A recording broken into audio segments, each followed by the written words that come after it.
Whether your child has started school or will be starting in the next few weeks, there's some things you know that or you should know to make things a little bit easier in transitioning from summer and back to school. Dr. Joshua Weiner joins us with some do's and don'ts, and we've got a few things to ask you about. Okay. I'm sure a lot of parents are worried. You say there are some do's. There are some do's. The first thing is that now is the time to start talking about what the plan is going to be for next year. So you want to talk to your kids about the commitments they have for next year. You really want to see whether your kids are overscheduled, overcommitted. I think one thing that you want to do is you want to make sure that these kids are not doing so much that they are not able to get enough sleep. The other thing that you want to do is you want to get them back into their routines. So now's the time to start getting them to bed earlier, getting them waking up closer to what time they need to get up for school. Also talking to them about what your expectations are going to be regarding things like screen time. This is a big problem in a lot of households. Lots of fights occur over this kind of stuff. Yeah, especially when they've been watching TV all summer long. They're in this pattern of playing video games 6 hours a day, watching lots of TV. You want to get them away from that. And the final thing is that you really want to prioritize sleep. This is probably the most important thing I'm going to talk about today. Sleep is just so critical, not only for your mental health and your physical health, but also for learning. At night, when you're sleeping, that's when your brain is processing the things that you learned during the day. So you have a much better chance of remembering the information that you learn at school if you get a good, solid night's sleep.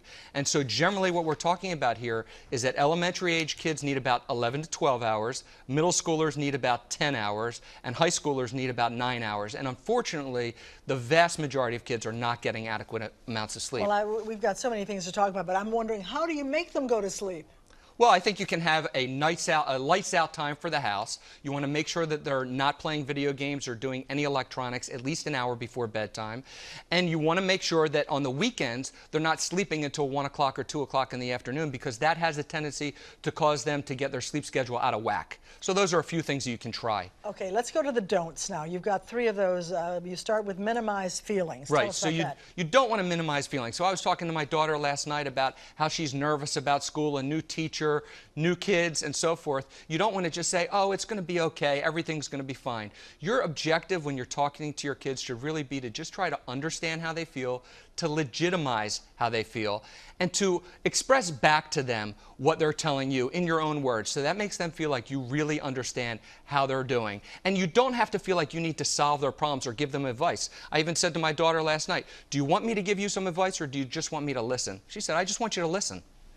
But you do say that you should ask them to share anxieties. Well, you want them to share their anxieties, but you need to be careful about sharing your anxieties. You don't want to share your anxieties. Right. You want to avoid sharing your own anxieties. Of course, you want the best for your kids. You want them to have tons of friends and do well socially and academically, but you don't want to talk to them about all the fears that you have for them, particularly... Like, I hope you get a good teacher this year. Exactly, because you don't want them to think that there could be anything but a good teacher. Exactly, right? Or then be disappointed that they didn't get the teacher that you wanted them to get. So you want to make sure that you keep a lid on that, because kids, particularly elementary school age kids, they take their cues about anxiety from their parents. Now, ignore problems. What do you mean by that? So I don't want parents to ignore problems. One of the most common problems that can occur early on in the school year is that kids can start refusing to go to school. This occurs in about 5% of kids.